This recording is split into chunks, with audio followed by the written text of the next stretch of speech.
Durante estos años como pastor y como evangelista, me he encontrado con que una de las cosas que más puede hacerle daño a una persona no es solamente su error o sus equivocaciones. Creo que todos las hemos tenido en la vida. Creo que si algo hace aún más daño que un error es la culpa. Ese señalamiento interno, esa presión que tú ejerces contra ti mismo cuando te equivocaste. Y cuando sientes que por ese error que cometiste recientemente o en tu juventud o en tu ministerio, te está acusando al punto de hacerte creer que ya no hay nada que hacer, que por haber fallado en tu hogar estás condenado a estar solo y a ser infeliz en tu vida marital o en tu vida sentimental, a pensar que por haber perdido tu virginidad cuando eras un jovencito o una jovencita, de la manera que la perdiste, con la persona que la perdiste, ya sencillamente no vales lo mismo que valías antes, cuando estabas consagrado, cuando estabas puro. Que tú, que de repente planeaste tener una familia unida y hermosa y darle un buen padre a tus hijos o darle una buena madre a tus hijos, te topaste con que tu primer hijo llegó resultado de una fornicación, resultado de un error, y ahora estás levantando solo o sola a tu hijo, y a veces te culpas y dices: ¿por qué no fui más sabio? ¿Por qué no fui más prudente? ¿Por qué no esperé? ¿Por qué no hice caso? Y ahí solo en la intimidad te castigas y te golpeas por tus errores. Le pregunté a Dios qué quería que hablara hoy, y el Señor plantó en mi corazón esta palabra, porque sé que hay gente que agarró lo poquito que tenía y decidió seguir viviendo y decidió seguir luchando, pero internamente dicen: ¿por qué yo aborté cuando era un joven? ¿Por qué yo aborté ese bebé cuando estaba jovencita, llena de temor y de miedo? Y cada vez que escuchas la palabra aborto y eres consciente que fue matar la vida de un ser, que fue acabar, que fue terminar la vida de una persona inocente, te culpas y te señalas. Y no estoy haciéndole una defensa al pecado en este momento. No vine a decirte que puedes pecar libremente y que nada va a pasar, no.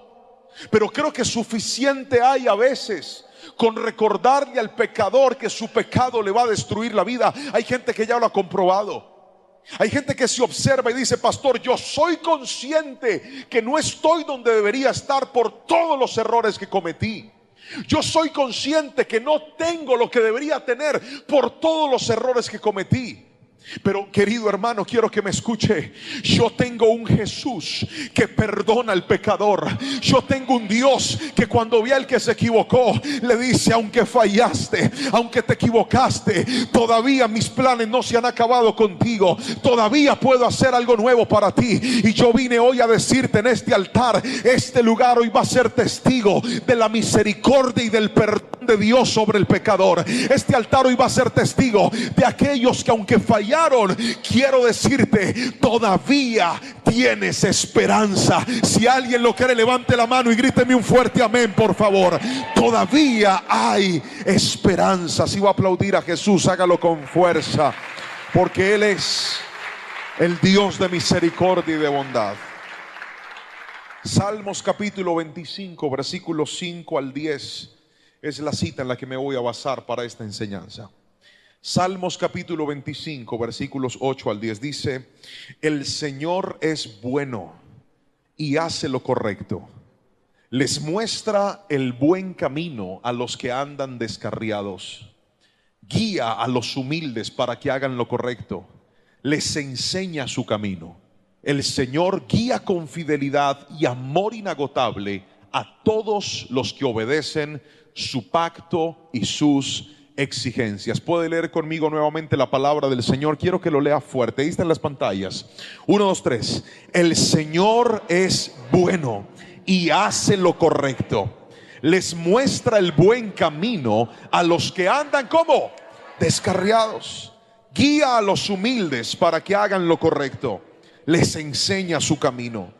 Él guía con fidelidad y amor inagotable a todos los que obedecen su pacto y cumplen sus exigencias. Amén y amén. Y quiero que en este momento usted me pueda ayudar pensando en lo que siente una persona que ha fallado, en lo que siente una persona que se ha equivocado. Qué difícil es romper la confianza de las personas que amamos. Qué difícil es defraudar a la gente que nosotros queremos. Qué difícil es cuando vemos el dolor que le causamos a un hijo, a un padre, a un pastor, a nuestro esposo o a nuestra esposa, cada vez que hacemos algo que no debíamos hacer. Y esa culpa puede llevarnos a nosotros a ser conscientes de que en nuestro error perdimos algo que era profundamente valioso. No te imaginas cuántas personas me escriben día tras día en mis redes sociales, en mi correo electrónico. Para mí es imposible responder todos los mensajes que me llegan a diario, a tiempo y aún fuera de tiempo. Hombres diciéndome: pastor, perdí mi hogar. Pastor, dañé a mi esposa. Pastor, se me destapó una olla podrida, se me destapó un pecado, se me destapó una infidelidad.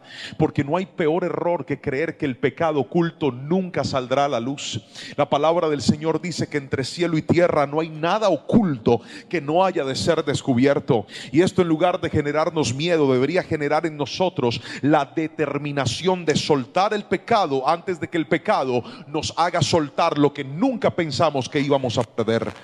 Y hay tanta gente que me dice: pastor, por favor ayúdeme. Mire, mi esposa no quiere nada conmigo, mi esposo no quiere nada conmigo, me van a echar del trabajo, voy a perder todo lo que tengo. Y sumado a este error, sumado a estos riesgos, aparece el enemigo, que es el acusador por excelencia, que viene a ponerle sentencias a tu historia y sentencias a tu vida, diciéndote: ahí te vas a quedar, no te vas a levantar, nada viene para ti. Escuche bien, todos aquí algún día nos hemos equivocado. Todos aquí en algún momento a alguien le hemos fallado. Si usted dice: no, pastor, yo jamás, avise para traer concreto y fundirle un monumento allá afuera. Pero de resto, todos aquí hemos fallado alguna vez. Todos nos hemos equivocado. Así que esta palabra no es para los perfectos de la iglesia, es para todos los que un día le fallamos a alguien. Pero escuche bien, ese error tal vez quedó ahí atornillado, tal vez quedó ahí generando esa culpa constante. Y hay gente que cada vez que le pasa algo lo conecta a ese error. De repente hay algo que no se les da y lo primero que dicen es: yo sé por qué no se me dio, porque yo en el pasado hice esto y aquello, así que nunca podré volverme a levantar. Pero le voy a mostrar hoy por la palabra 4 cosas que encontré que le pueden dar esperanza a aquellos que han sentido que no hay esperanza. ¿Está listo para recibir la palabra del Señor? Por favor, levánteme la mano derecha y dígame un fuerte amén si lo creen. Lo primero que le quiero mostrar es que aunque fallaste, tienes esperanza. En primera instancia, colócame el primer punto: si te encuentras con Dios. Otra vez, ¿sí qué?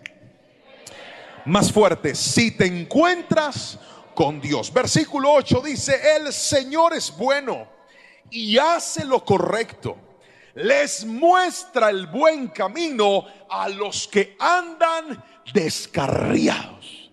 ¿Qué es estar descarriado? Estar descarriado es estar transitando por un camino que no debo caminar.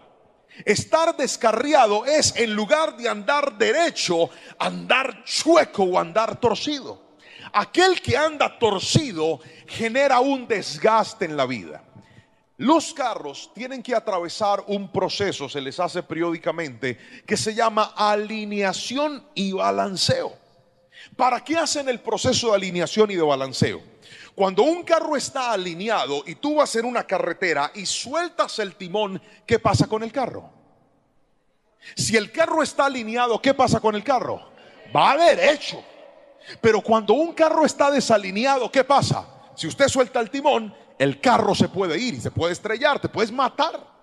Pero el problema de que algo no esté alineado no es solamente que tuerce su camino, sino que cuando un carro no está alineado, sus llantas se empiezan a desgastar, se empiezan a gastar por un solo lado, y aumentas el riesgo de que sin darte cuenta ese carro se estalle, esa llanta o ese caucho, como dicen ustedes en Venezuela, se explote y quede sin servir. Porque lo que no está derecho no solamente te tuerce, sino que también te desgasta.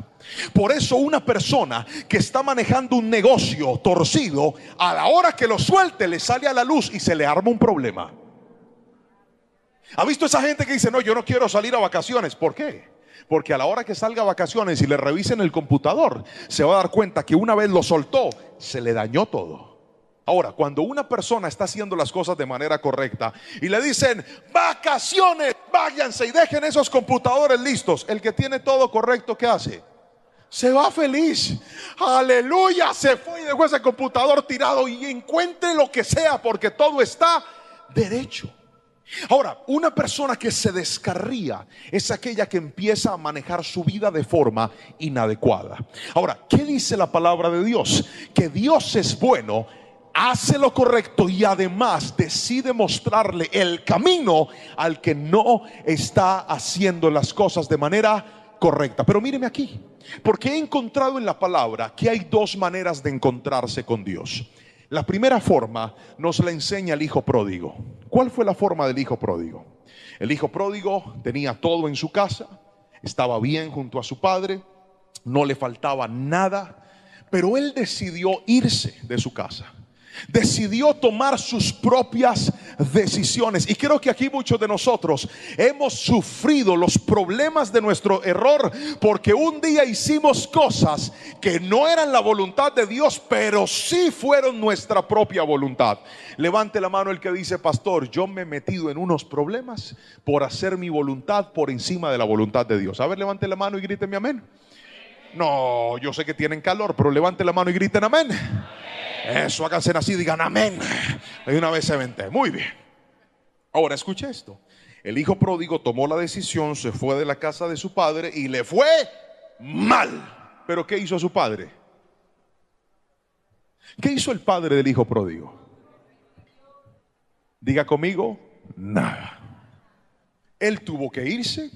Él tuvo que estrellarse contra el mundo. Él tuvo que sufrir las consecuencias. ¿Y qué hizo su padre? Nada, su padre se quedó esperándolo. Y fue este muchacho el que una vez entró en sí, recapacitó y dijo, a mí, ¿qué me está pasando?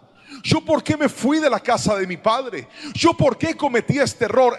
Él decidió volver a la casa de su padre. Y cuando regresó a la casa de su padre no lo rechazó, su padre no lo despreció, su padre no lo echó fuera, sino que con su amor inagotable le dijo, ven porque aquí está tu lugar. Lo restituyó y con su amor le dio la oportunidad de regresar. Su padre no fue tras él. La conciencia de su error lo hizo regresar al padre. Pero he visto que muchas personas en medio de la conciencia de su error no deciden buscar a Dios porque dicen, es que le he fallado tanto que yo creo que Dios a mí no me va a perdonar, me he equivocado tanto que yo creo que Dios a mí no me va a dar una oportunidad. Pero vengo en esta mañana a decirte, querida iglesia, si decides volver al altar, si decides volver a los brazos del Padre, la palabra del Señor dice, el que a mí viene, yo no lo echo fuera. En él vas a encontrar amor, perdón y misericordia, porque hay algo que tú no entiendes, pero la Biblia lo dice, Dios te ama a pesar de tus errores.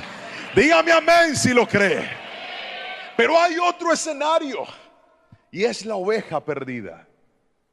Y en el caso de la oveja perdida, el pastor no se quedó esperando que la oveja regresara, sino que el pastor fue a buscarla. Si usted hoy se ha encontrado con Dios, si usted le ha fallado alguna vez a Dios, es probable que usted haya tenido que vivir uno de los dos escenarios. El primero, que la iglesia siempre estuvo abierta para ti, que la casa de Dios siempre tuvo un lugar para ti, que en la mesa del Padre siempre hubo una silla para cuando tú decidieras regresar. Pero hay otros que el mismo Dios los tuvo que ir a buscar y los ha encontrado. Esta semana fui a una farmacia en mi ciudad, necesitaba comprar algo.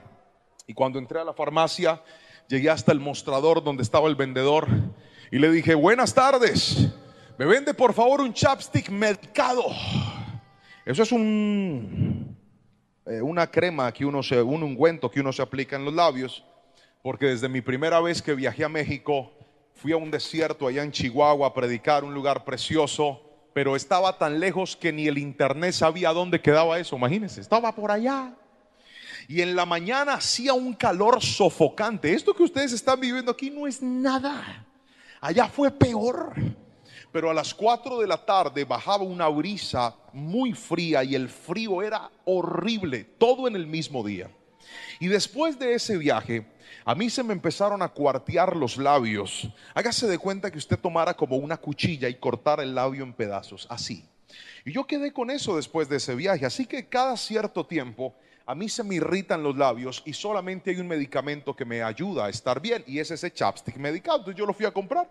Llegué a la farmacia y dije: buenas, ¿podría venderme por favor un chapstick medicado? El vendedor se queda así, me mire, hace esto. Yo me quedé mirándolo y le sonreí y dije: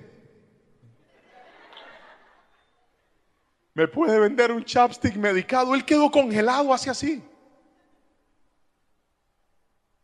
Fue un minuto incómodo. Y me dice: no lo puedo creer, ¿usted es el pastor Lerman? Yo le dije: sí. ¿Nos podemos tomar una foto? Yo le dije: sí, pero me vende un chapstick medicado. Nos tomamos la foto y el muchacho me dijo: para mí es increíble verlo aquí, pastor. Yo he tenido problemas en mi vida con mi familia. Me empezó a contar de luchas internas y me dijo: pero ¿sabe algo? Un día yo estaba en internet, pastor, y de repente me apareció una prédica suya, y desde ese día todos los días veo una predicación y siento que mi vida ahora está mejor con Dios. Míreme, ese muchacho no fue a buscar a Dios, Dios lo encontró a él. Y hay gente aquí que sabe de lo que le estoy hablando. Hay gente aquí que sabe de lo que le estoy diciendo. En el trabajo alguien le habló de Cristo, en la calle alguien le habló de Cristo, en las redes sociales te están hablando de Cristo, y tú dices: aunque yo le he fallado, me salen mensajes. ¿Sabes qué es eso? Que Dios está como a la oveja perdida, que tú no has querido volver, pero Él decidió buscarte, decidió encontrarte. ¿Y sabes por qué? Porque aunque tú sientas que para ti no hay esperanza, Dios te ama y tiene un plan mejor y mayor contigo. Gríteme amén si lo crees, por favor. Él te va a encontrar y te va a sanar en el nombre de Jesús. Gríteme amén. El que encuentra a Cristo encuentra la esperanza. Yo no sé de qué manera Él llegó a su vida, si usted vino o Él lo atrapó, pero de algo puede estar seguro: la solución de sus problemas se llama Jesucristo. La esperanza de tu vida se llama Jesucristo. Dígame amén si lo cree, por favor. Pastor, ¿y cómo puedo encontrar esperanza ahora que llegué al Señor? No sé si ha notado que desde que usted se ha pegado de Dios, tal vez materialmente hay cosas que no han cambiado. Usted sigue teniendo necesidades, sigue viendo que ese esposo no cambia, o sigue viendo que esa esposa no cambia, o sigue viendo que esa salud todavía está difícil, o sigue viendo que esa economía todavía está golpeada. Pero quiero que escuches esto: cuando tú llegas a Cristo tendrás que aprender que tu esperanza no se basa en que regrese materialmente lo que perdiste. Tu esperanza se basa en que Dios empiece a sanarte primero a ti, porque la esperanza no es que vuelva lo que perdiste, sino que tú te transformes en lo que Dios diseñó que tú fueras. Por eso al principio, cuando Dios va a obrar, lo primero que hace es cambiar tu manera de pensar, tu manera de vivir, tu manera de comportarte. Tu fe la va a llevar a otro nivel. Dios, antes de hacer las cosas grandes afuera, hace cosas enormes adentro de nosotros. Te va a llenar de paz, te va a devolver la esperanza, te va a devolver el gozo de la salvación, te va a devolver el gozo de vivir. Tú que decías: yo me tendré que ir de este país donde nadie me conozca, y Dios dice: no, yo te bendigo, no donde tú quieras, sino donde yo te establecí. Y hay gente aquí que lo ha comprobado. Tu bendición no depende de la tierra en la que estás parado. Tu bendición depende de que Cristo esté a tu lado. Por lo tanto, lejos o cerca, si haces la voluntad de Dios, Él te va a levantar. Gríteme amén si lo cree, por favor, y alabe a Jesús en esta tarde. Cuando lo encuentras a Él, Él te devuelve el valor, Él te devuelve el propósito, y Él te va a reconstruir la vida de adentro hacia afuera. Así que no se afane.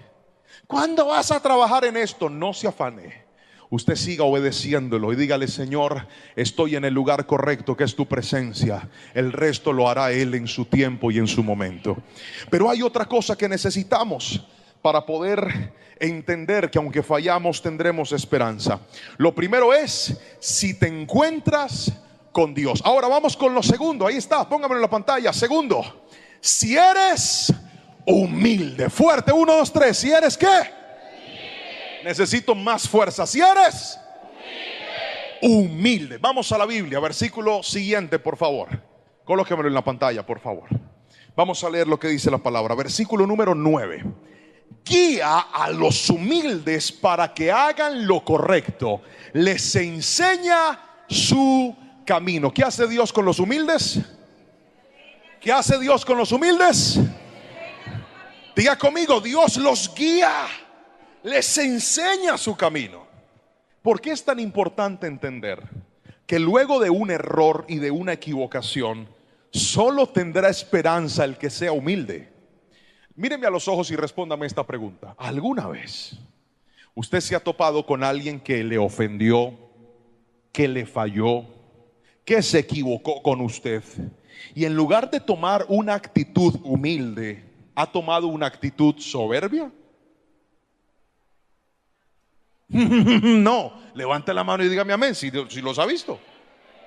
Voy a volverlo a preguntar. ¿Alguna vez usted ha tenido que lidiar con una persona que se equivocó, cometió un error, y cuando usted le llamó la atención por ese error, en lugar de ser humilde, reaccionó de una forma soberbia? A ver, levánteme la mano, yo lo veo.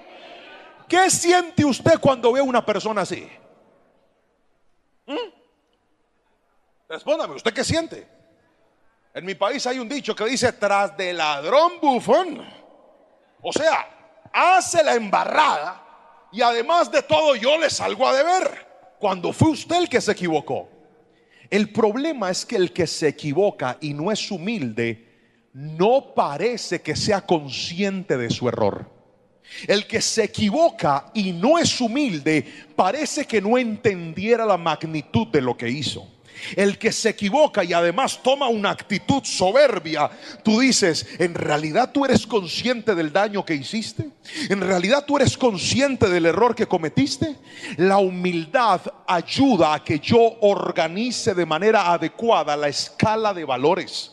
Cuando una persona es humilde, dice: soy consciente del error que cometí, soy consciente del daño que te hice a ti, soy consciente de que las cosas no están bien y necesito agachar la cabeza para volver a empezar. Pero es que el soberbio no quiere agachar la cabeza, el soberbio no quiere reconocer sus errores, el soberbio no quiere aceptar que falló. Y mientras no aceptes tus errores, nunca vas a poder trabajar en ellos.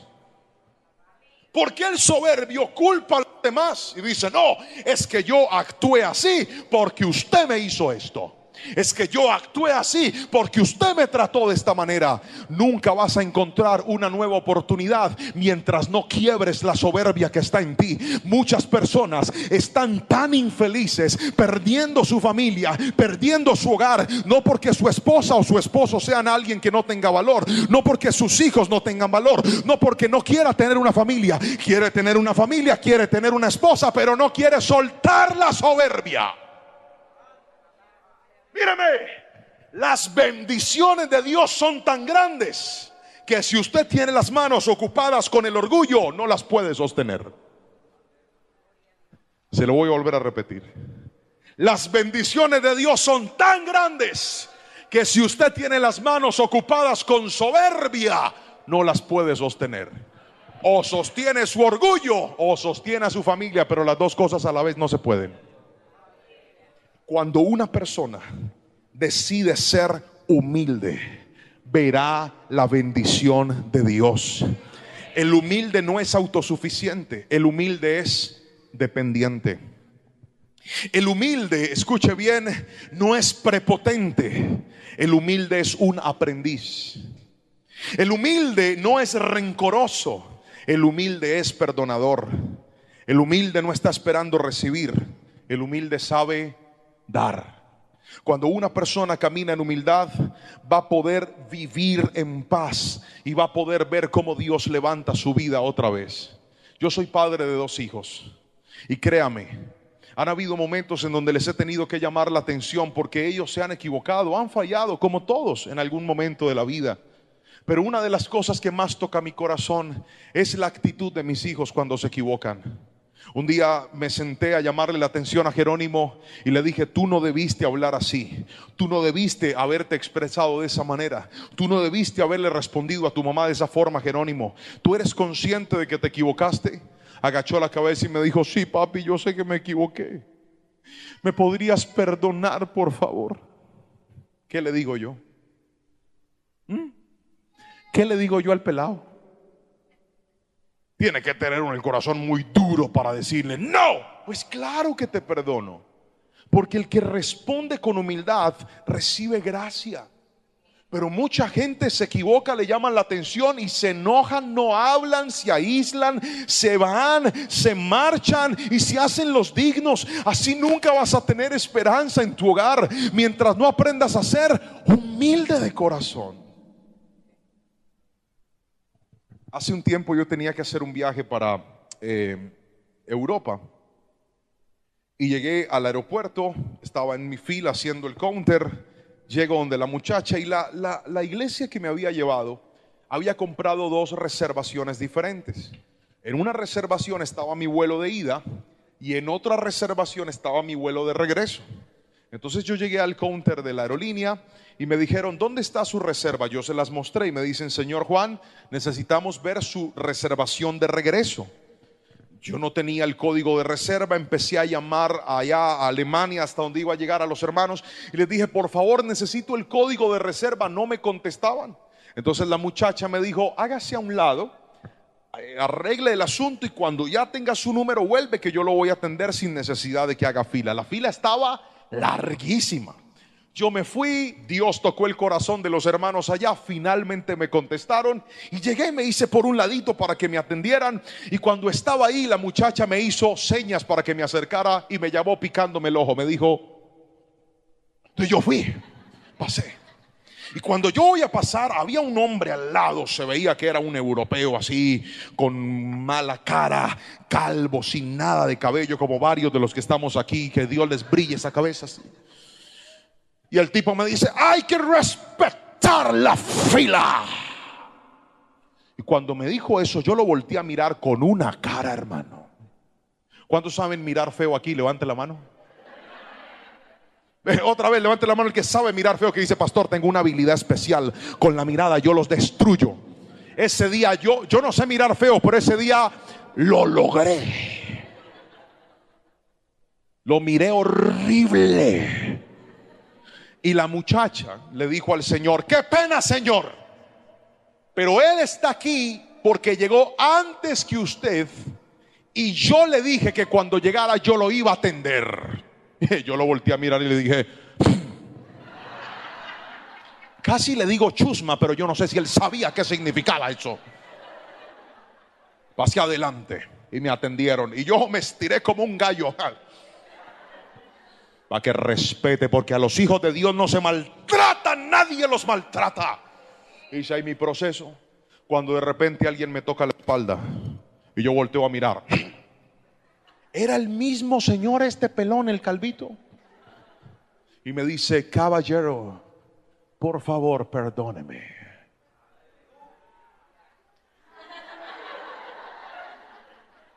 Yo tenía tanta rabia que no alcancé a procesarlo. Yo me quedé mirándolo y la cara se me empezó a transformar de rencor a ternura.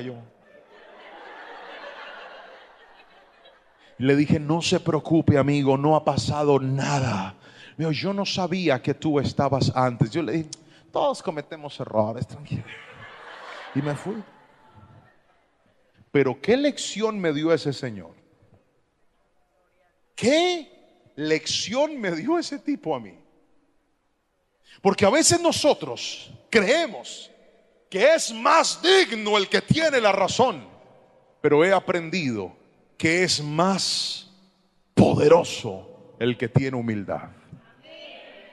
A veces creemos que es más imponente el que habla más duro o el que dice yo tengo derechos, pero he visto que hay más autoridad en el humilde que sabe que tiene deberes. Y una persona que tiene deberes es el que sabe que si se equivocó, no puede andar de soberbio en la vida maltratando a todo el mundo. Si se equivocó, tiene que aprender a agachar la cabeza, reconocer sus errores y pedir perdón. Usted quiere recuperar su familia, sea humilde. Usted quiere recuperar su ministerio, sea humilde. Usted quiere llegar lejos en la vida y ser sabio, sea humilde. Hay gente que sabe más que usted y hay otros que no saben tanto como usted, pero Dios lo va a usar para enseñarle a usted. Así que sea humilde. La Biblia dice, póngame el versículo, hijo, por favor. Dios guía a los humildes. Ahí está en la pantalla, mírelo. Yo sé que usted no lo lee, pero solo la gente santa lo logra ver. Dios guía a los humildes. Otra vez, diga conmigo, Dios guía. Fuerte, diga, Dios guía a los humildes. Cuando usted ve a un soberbio, ni se arriesga a darle un consejo. ¿Por qué?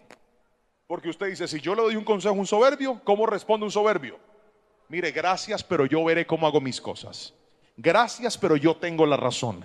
Gracias, pero yo veré cómo manejo mi vida. Y por eso hay gente que se está estrellando contra el mundo, porque no se ha dado cuenta que la clave para poder salir adelante, la clave para poder volver a empezar, es aprender a ser una persona humilde. Si fallaste, si te equivocaste, aprende a reconocerlo, que es de humildes y de valientes reconocer sus errores, volver a empezar y saber que Dios dice en su palabra que Él da gracia a los humildes, pero a los altivos los mira de lejos. Yo no sé si alguien aquí dice conmigo, Señor, dame humildad y ayúdame a entender, a aceptar y a volver a empezar cada vez que sea necesario. Gríteme amén y alabe a Jesús si me está entendiendo, por favor. Si somos humildes.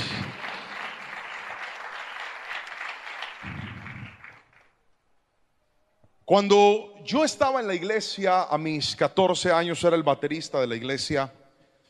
Y resulta que sucedió algo en la comunidad donde nosotros estábamos.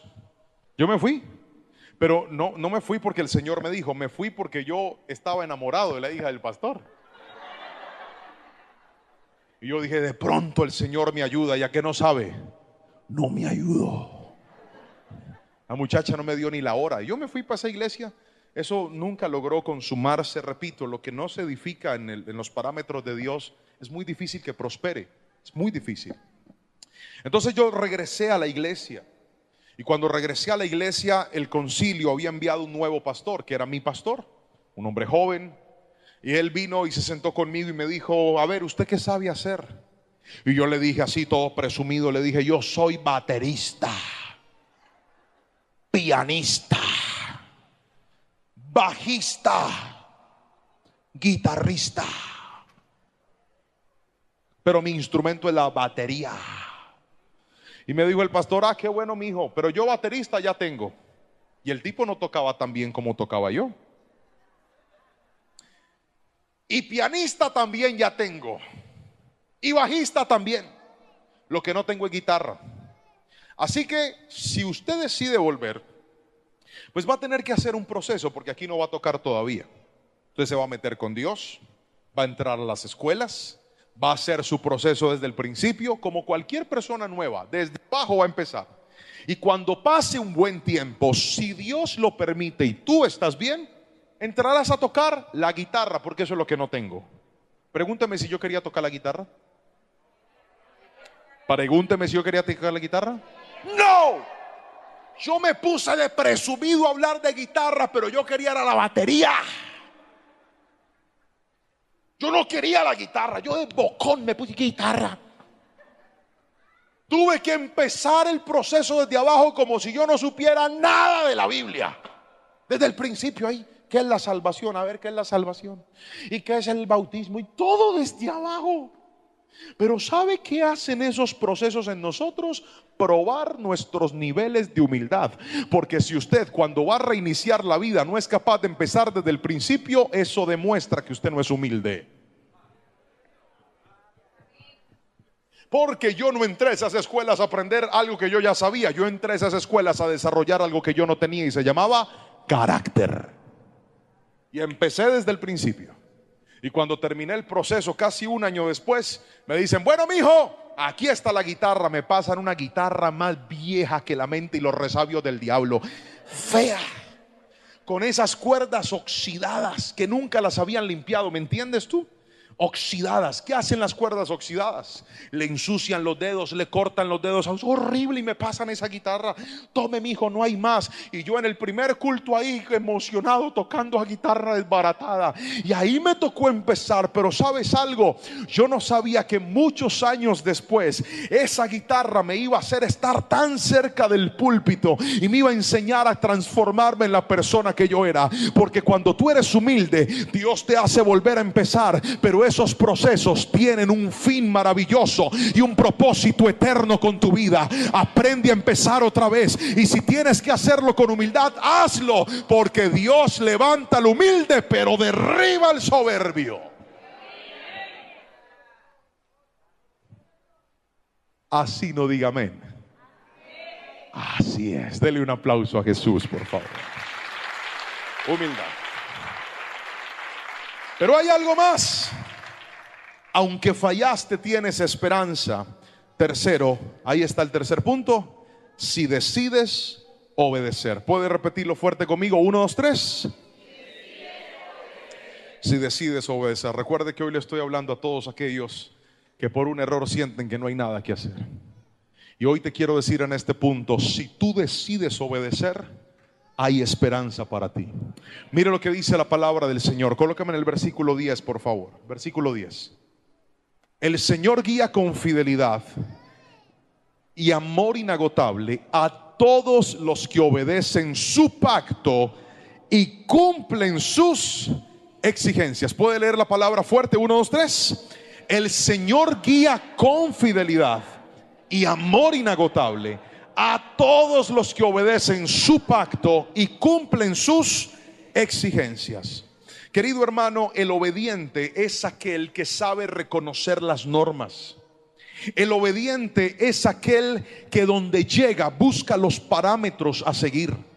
El obediente es aquel que reconoce cuáles son las directrices. El obediente es aquel que no solamente tiene una disposición, sino que también tiene un conocimiento de la norma. Hay gente que está dispuesta a obedecer, pero no sabe qué obedecer. Permítanme usar un ejemplo para explicárselos. Hace unas semanas tuve que ir a una ciudad de mi país, al sur del país, que se llama Pasto. Tenía que ir a capacitar a un grupo de ministros en un área en específica de la iglesia. Y cuando llegué al aeropuerto, la hermana que me fue a recoger me hizo la siguiente pregunta. Me dijo: pastor, ¿quiere manejar mi carro? Y yo le dije: claro, hermana, yo manejo. Y me dijo: es que yo manejo muy despacio, pastor. Este carro está chiquito, pero yo creo que usted maneja rápido. Yo le dije: claro que sí, hermana, a mí me gusta la adrenalina.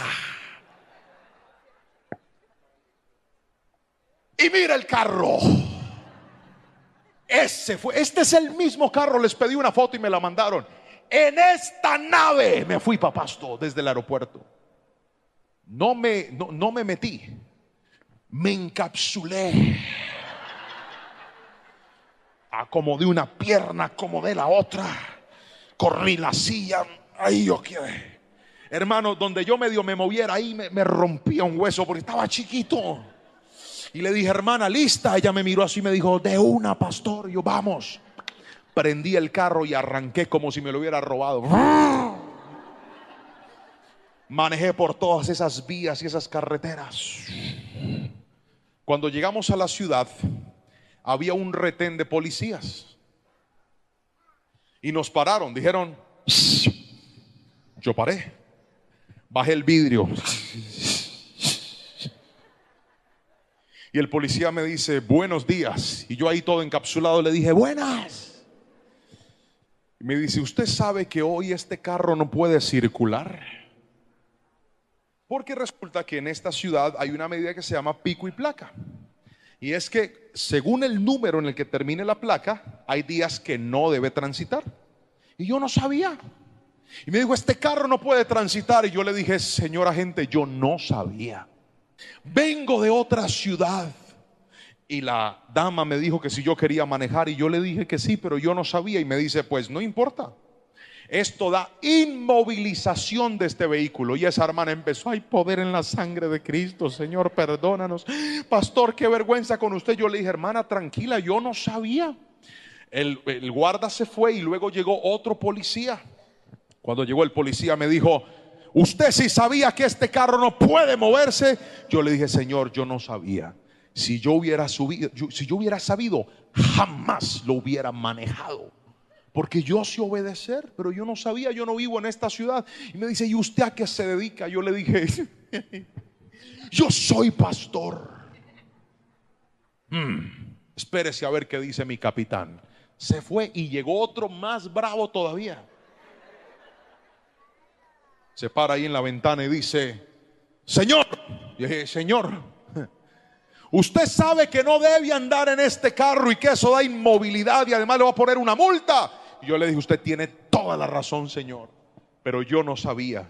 Ella me dijo que si yo quería manejar y yo manejé, pero yo no vivo en esta ciudad. ¿Usted a qué se dedica? Le dije: yo soy pastor cristiano, pero usted a mí me puede perdonar. Se quedó mirándome así y se fue. Luego vino el primero y me dijo: el comparendo se lo voy a poner a su nombre. O sea, peor todavía. Casi que no me meto a ese carro y ahora me iban a quitar dinero. Y me dice: pero ¿sabe algo, pastor? Lo vamos a perdonar. Váyase y guarde ese carro ya. Hermano, yo arranqué en ese carro. Casi que lo boto por allá en un parqueadero. Lo dejé por allá tirado. Y me dio una gran lección. La hermana dijo: ay, qué bueno que es andar con pastores. Le dije: pero yo no voy a estar siempre, hermana. Así que pilas, que a la próxima vea, paila, esté pendiente. Ahora se salvó por la unción, pero la unción no la va a salvar siempre. ¿Y sabe de qué recordaba? A mí no me cuesta trabajo obedecer las instrucciones, pero note que me comporté como un desobediente, porque aunque sé obedecer, no sabía cuál era la norma. ¿Me estoy explicando con la suficiente claridad? Hay gente que tiene una determinación hacia la obediencia, pero la Biblia no solamente te dice que tienes que determinarte a la obediencia. Póngame el versículo otra vez, por favor. La Biblia también dice que Dios muestra su amor y su fidelidad a todos los que obedecen su pacto y cumplen sus exigencias. La pregunta es: ¿usted sabe cómo quiere Dios que usted se comporte? ¿Usted sabe qué es lo que la Biblia dice que usted debe hacer y qué es lo que no debe hacer? Pastor, ¿y cómo hago para aprenderlo? Por eso es que necesitamos congregarnos. Por eso es que necesitamos leer la palabra. Por eso es que necesitamos aprender cada día más de Dios. Porque cuanto más aprendes, más se desarrolla tu obediencia y más entiendes qué es lo correcto y qué no es lo correcto. Pero hoy te voy a decir en el nombre de Jesús: si tú decides caminar en obediencia, si tú decides volver a honrar a Dios, si tú decides volver a seguir sus exigencias, sus parámetros y sus normas, yo creo que para ti hay esperanza en el nombre de Jesús. Y Dios te va a levantar otra vez, y Dios te va a fortalecer otra vez, y Dios te va a devolver esa familia, y Dios te va a devolver ese hogar. Pero tienes que aprender a conocer y obedecer sus mandamientos. Si me estoy explicando con la suficiente claridad, dígame amén, por favor. Y teníamos un viaje a Estados Unidos con mi esposa, y el pastor que organizó el evento, de forma muy amable, supo por los videos, intuyó que yo era alto y muy amablemente me compró en todos los vuelos sillas de emergencia, porque él dijo: como eres tan grande, en las sillas de emergencia pues te vas a poder estirar mejor. La verdad, yo nunca exijo nada cuando voy a un lugar, y estuve muy agradecido con el gesto. Cuando llegamos al aeropuerto, salimos de Colombia, llegamos a Estados Unidos, teníamos que hacer unas conexiones. Entonces la muchacha del counter me habló en inglés y yo no tengo ni idea qué me dijo. Y me dijo algo como esto: hi, guachu, guachu, guachu, guachu. Yo me paré así serio y yo le dije: yeah. Pasé mi ticket y seguí derecho adelante, con esta cara de americano anglosajón que va, parezco un maya. Pero seguí mi camino. Atrás venía Lorenita. Entonces la muchacha la mira y le dice: hi, guacho, guacho, guacho, guacho, guacho. Y Lorena así dice que: ah. Y le pregunta en inglés: ¿tú vienes con él? Y ella dice: yes. Eso sí lo respondió. Y me hacen salir otra vez. Y la muchacha con cara seria hace que... Y nos pasa los boletos. Y después de estar en la primera línea de emergencia, nos mandan al lado del baño del avión. Y yo, ¿y esto qué fue? Y me dice en inglés, guacho, guacho, guacho. Y le dije a Lorena, por su culpa perdí las sillas. ¿Usted por qué es que no habla inglés? Y me dice, usted tampoco. Yo le dije, pero yo dije yes. Y seguí mi camino para atrás y perdí el primer vuelo ahí. Me lo habían pagado para irme cómodo y ahí yo empotrado, más apretado que en el carro. Ay, llegué. Luego teníamos otro vuelo. Cuando me voy a subir al otro vuelo, yo le dije, mira Lorena, no te vas a asustar. Di yes con seguridad, por favor. Bueno, mi amor, bueno. Llego yo ahí. El Señor me dice, hi. Yo le dije, yeah. Seguí mi camino. Cuando ella atrás estaba tan asustada que miraba así. Y el Señor le lanza una pregunta diferente. Y ella le hace, excuse me. Me volvieron a sacar y nos volvieron a cambiar la silla. Páguete atrás. Yo decía, Padre, esta señora, si yo hubiera venido solo, Señor, esto no me hubiera pasado por... Llegamos al destino, predicamos, Dios fue fiel. El pastor me dice, ¿cómo te fue con las sillas que te compré? Yo le dije, pregúntele a Lorena. No le quise contar nada. Pero al regreso le dije, mira Lore, tú me vas a hacer el favor y yo por tu culpa no voy a perder esos asientos. No los voy a perder. Así que voy yo adelante y tú vas a hacer lo mismo. Es más, vete tú adelante y yo me aseguro. La muchacha viene ya en el vuelo de regreso a Colombia y le hace otra pregunta en inglés y ella dijo, yeah, siguió. Luego viene ella y me pregunta a mí y ahora el que me enredé fui yo. Y me hace otra pregunta, entonces yo dije, aquí no hay de otra. Voy a imponerme con la seriedad. Y la miré así. Y ella me hablaba en inglés. Y se quedó mirándome más seria, ella así y yo así. Y después le dije, I not speak English. Y me dice, ¡ja! Y nos puso atrás otra vez. La última silla. Y cuando llegué a Cali yo no aguanté, yo le conté al pastor y le dije, amigo. Me dijo, ¿qué te pasó? Amigo, me quitaron todas las sillas que tú pagaste. Me dijo, ¿por qué? Yo le dije, porque me hablaban en inglés y yo no entendía. Me decía, amigo, es que como tú estás en una salida de emergencia y estás en otro país, si tú no hablas inglés, no puedes irte en esa silla. Y yo le dije, ¿por qué no me compró unas en español? Yo estaba enojado con Lorenita, pero el problema no era ella, el problema era que había una norma que como yo no la conocía, tampoco la podía obedecer. Míreme, hay privilegios que Dios tiene reservados para usted, pero como usted no conoce las normas de Dios, no los puede disfrutar. Así no diga amén. Aprenda a conocer la palabra del Señor y usted va a ser un buen esposo. Aprenda a conocer la palabra de Dios y usted va a ser una buena esposa. Aprenda a conocer la palabra de Dios y vas a ser un buen padre, una buena madre, un buen hijo, un buen hermano, un buen líder, un buen pastor. La palabra, aprenda a obedecerla y verá el favor de Dios sobre su vida.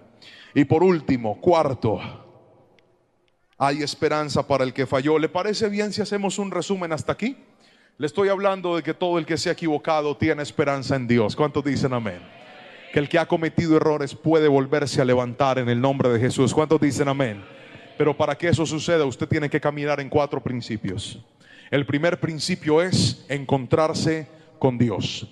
En este punto le dije que para encontrarnos con Dios pueden pasar 2 cosas. La primera, que usted tome la decisión de volver a Él.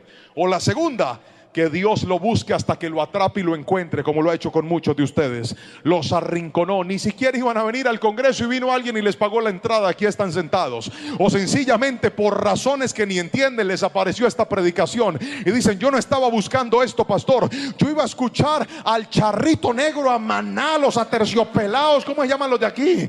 Al grupo, a ver, un grupo aquí de Venezuela, musical, que no sea cristiano. Los Dabajuros, ¿qué más? Otro, los Cocos de Dabajuro. ¿Cómo más? ¿Cómo llaman esos cosas que me comí yo ayer? Esos deditos de queso. Los pequeños dabajureños. Yo no sé, pastor, yo me metí a escuchar música y ¡pum! Me salió esta prédica. Y no es otra cosa distinta que Dios te está buscando y te atrapó por fin para cambiarte la vida. Alguien dígame amén. Lo segundo es que usted se puede levantar si decide ser una persona humilde. Otra vez, si decide ser una persona ¿qué? O sea, con esa soberbia no vas a ver nada nuevo. Humilde. Lo tercero que le acabo de enseñar es que hay esperanza para todo aquel que decide obedecer. Y para obedecer tenemos que caminar en dos cosas: tener la actitud obediente, pero también el conocimiento de las normas de Dios. ¿Me he explicado hasta ahí con la suficiente claridad? ¿Tiene sentido lo que te estoy diciendo? Muy bien, ahora vamos con lo cuarto y último. Por último, si vuelves a la integridad, hay esperanza para ti si vuelves a la integridad. El versículo 21 del mismo Salmo, Salmo capítulo 25, dice algo muy, muy interesante. Vamos a leer. Que la integridad y la honestidad me protejan, porque en ti pongo mi esperanza. Usted sería tan amable, puede leer este versículo bien fuerte a la cuenta de 3, 1, 2, 3. Que la integridad y la honestidad me protejan, porque en ti pongo mi esperanza. Querido hermano, la integridad no es un momento en la vida. La integridad es un estilo de vida. La integridad no es algo que debe estar a veces. La integridad debe estar siempre. Cuando usted es una persona íntegra, usted podrá estar tranquilo en su presente, pero también tranquilo en su futuro. Cuando usted es una persona íntegra, usted puede tener esperanza, porque el que siempre hace lo correcto está tranquilo. ¿Cómo va a tener angustia el que hace las cosas de manera correcta? ¿Cómo va a estar preocupado el que hace las cosas de manera correcta? Note que los que más se angustian en medio de los problemas son los que tienen cosas guardadas. El que tiene cosas ilícitas, el que está haciendo algo que no debe hacer. Una persona que viaja en un aeropuerto cargando algo que no debe cargar, ¿cómo va a volar tranquila? Estaría asustada, estaría angustiada, estaría preocupada diciendo: ¿y qué tal que me descubran? ¿Y qué tal que me encuentren? ¿Y qué tal que me miren? Porque escuche esto: cuando no hay integridad, usted no puede tener una paz total en su vida. Vives en tu hogar con tu esposa, pero si tú tienes conversaciones con una mujer que no es tu esposa, si tú eres feliz siguiendo páginas de mujeres que se muestran casi desnudas, dándoles me gusta y hasta mandándoles mensajes que nunca te va a responder, ¿qué sentirías tú si de repente tu esposa atrapa tu celular? Angustia. Pero el que tiene tranquilidad y el que tiene integridad está en paz. Y el enemigo ha querido venderle a esta generación la idea de que puede vivir una doble vida. Hoy quiero decirte: no. Dios no quiere que vivas una doble vida. Dios quiere que vivas una vida, pero transparente y en paz. Eso es lo que Dios quiere. ¿Sabe por qué hay gente que no se puede volver a levantar aunque lo ha tratado? Porque quieren tener una mano en lo que perdieron y otra mano en el pecado. Y entonces con esta mano sostienen lo que el pecado les quitó, pero con la otra agarran el pecado, aunque lo hacen en el secreto.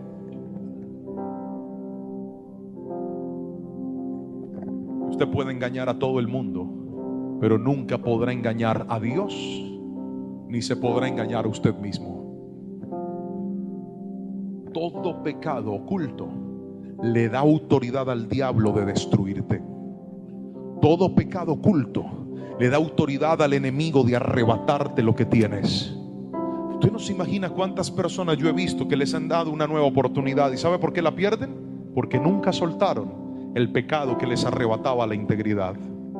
Querido hermano, yo no vine hoy a hablarte de tus pecados del pasado.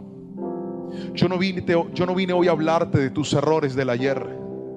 Yo vine a decirte que Dios te quiere dar una nueva vida, pero esa nueva vida no debe incluir lo que antes te destruyó.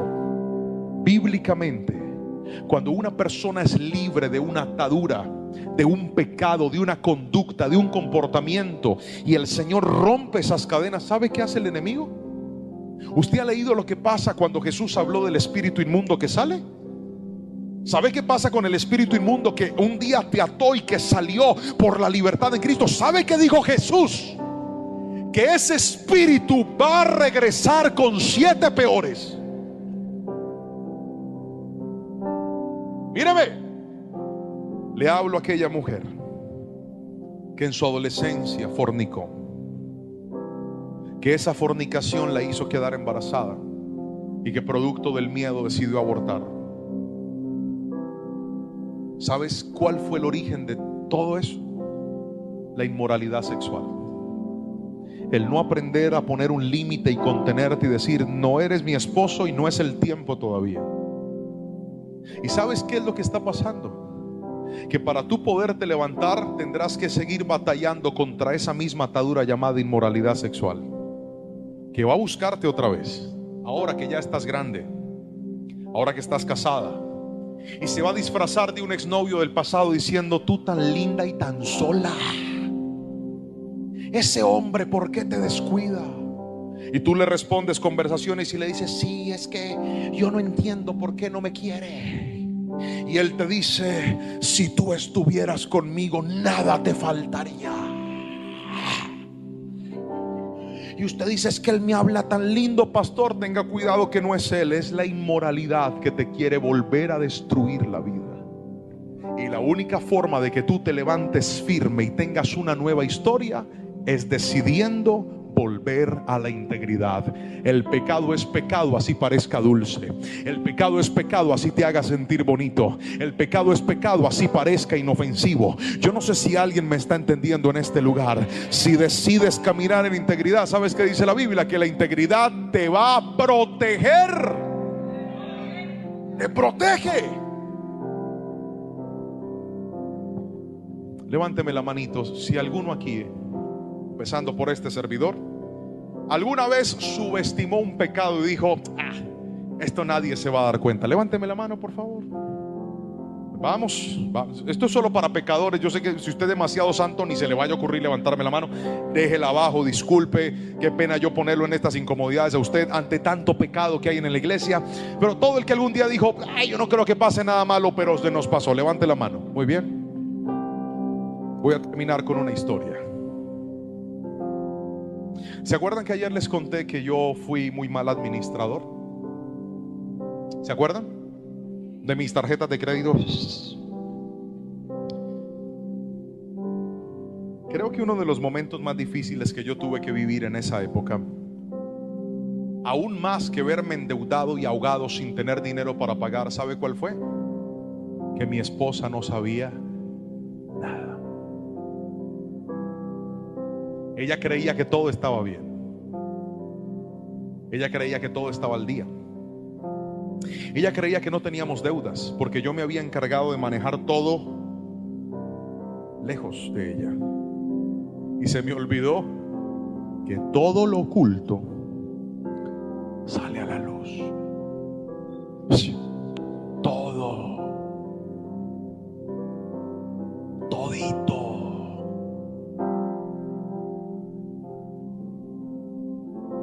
Cuando se destapa la olla podrida, yo vi llorar a mi esposa, decepcionada, con la confianza en el suelo, diciéndome: ¿tú por qué no me dijiste? ¿Por qué no me contaste?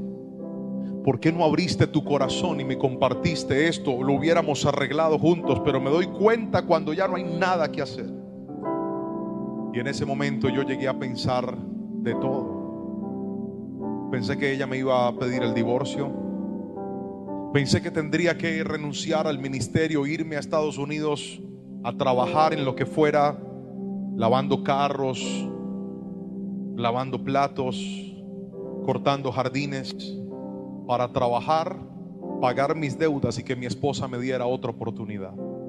Si es que quería darme una oportunidad, la defraudé. Míreme a los ojos. Yo sé que se siente destrozarle la confianza a alguien. Yo también lo hice. Y también llegué a sentir que ya no había nada que hacer, que mi esposa jamás volvería a confiar en mí. ¿Y sabe qué fue lo único que me ayudó a poder recuperar mi familia? Póngame el punto 4, por favor. Lo único que a mí me ayudó fue esto: volver a la integridad. Desde aquel día yo le dije: va a ser muy difícil, pero te prometo que voy a trabajar en lo que me toque. Yo estaba en la iglesia, tenía un carro, y en las noches, los fines de semana, me transformé en Uber. Manejaba y hacía carreras para poder producir algo más de dinero y tratar de solventar nuestras deudas. Llegaba muy temprano en la casa tratando de ganarme la confianza. Fue tan difícil, mis hermanos. Tuve que vender el carro, pero todo movimiento financiero que yo hacía se lo contaba a mi esposa. ¿Sabe por qué? Póngame el versículo, hijo, por favor. Porque este verso no solamente habla de integridad, este verso también habla de algo llamado honestidad. Si usted quiere volver a empezar, tiene que dejar de mentir. Si usted quiere volver a empezar, tiene que aprender a decir siempre la verdad. Si usted quiere volver a empezar y quiere que le den una nueva oportunidad, deje de tener cosas escondidas, que las cosas escondidas hacen tanto daño cuando salen a la luz. No hay nada más bonito que aprender a ser honestos. No hay nada más bonito que decir siempre la verdad. No hay nada más bonito que aprender a estar en equipo en la familia y decir: no tengo nada escondido. Tú conoces lo bueno y aún conoces las cosas con las que lucho. Pero la Biblia dice: mejor son dos que uno, porque si uno cae, el otro ayudará a levantarlo. El problema es que el mentiroso, tú no sabes cuándo cae. Por eso la Biblia hoy te dice: sé íntegro, pero también sé honesto, y vas a ver la misericordia de Dios sobre tu vida. Alguien tiene que decirme amén si me está entendiendo. Eso te protege. Fueron tantos años difíciles, mis hermanos, pero hoy, para gloria y honra del Señor, ¿a que no sabe quién es el que administra en la casa? Sigo siendo yo. Y ya mi esposa no trabaja. En este momento el único que trabaja soy yo. Y para gloria y honra del Señor, no nos falta nada. Todo está al día. Dios nos ha ayudado a salir adelante. Si te devuelves a la integridad, Dios te va a dar una nueva oportunidad. Y yo quiero terminar esta palabra como la empecé. Póngame el título, hijo, por favor. Aunque fallaste, tienes esperanza.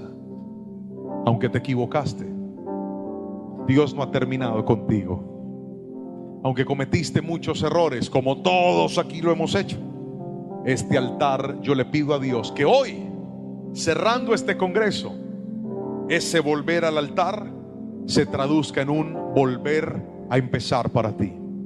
Pero ¿cómo vas a empezar? Con estos 4 compromisos que la Biblia hoy te enseñó.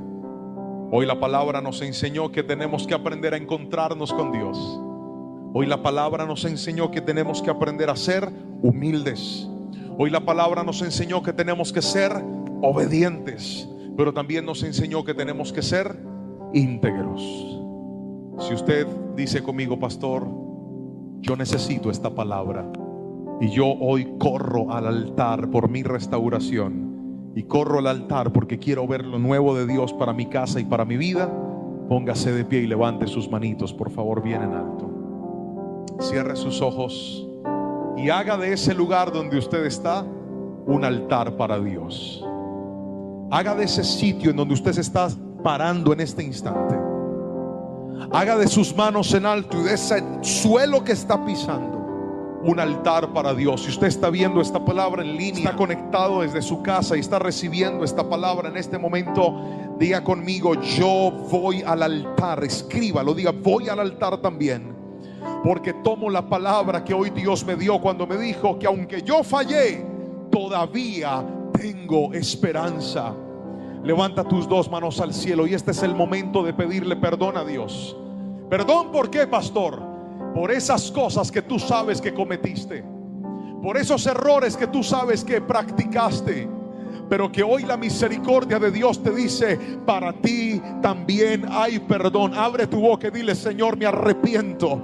Vamos, dile: Señor, me arrepiento y te pido perdón. Abre tu boca y dile: Señor, ten misericordia de mi familia, ten misericordia de mis hijos, ten misericordia de mi trabajo, ten misericordia de los recursos que tengo, ten misericordia de lo que se puede destruir, ten misericordia de este vaso de barro que hoy se quiebra, que hoy se quiebra, que hoy tal vez está en pedazos, pero que tú con tu misericordia lo puedes restaurar. Ore conmigo y dígale: Señor, dame la capacidad, dame la bendición de volver a encontrarme. Si te habías apartado del Señor, haz un compromiso en esta noche de volver a su presencia. Haz un compromiso en esta tarde de volver a su presencia. Haz un compromiso en este día de volver a su presencia. Dile: Señor, me quiero encontrar contigo otra vez. No voy a seguir huyendo, no me voy a seguir escapando.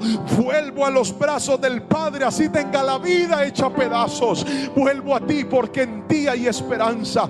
Abre tu boca y dile: Señor, perdona mi soberbia, perdona mi orgullo, perdona mi arrogancia, y hoy la reemplazo por humildad, hoy la reemplazo por sencillez de corazón, hoy la reemplazo por una vida rendida a los pies de Cristo. Abre tu boca y dile: Señor, enséñame tu palabra para yo poder obedecerte. Vamos, iglesia, ora conmigo y dile: muéstrame el camino para yo poder obedecerte, muéstrame la senda de justicia para yo poder obedecerte y seguir tus pasos. No quiero ser un joven, un adulto, un anciano que se mueva por sus deseos. Quiero moverme conforme a tus parámetros,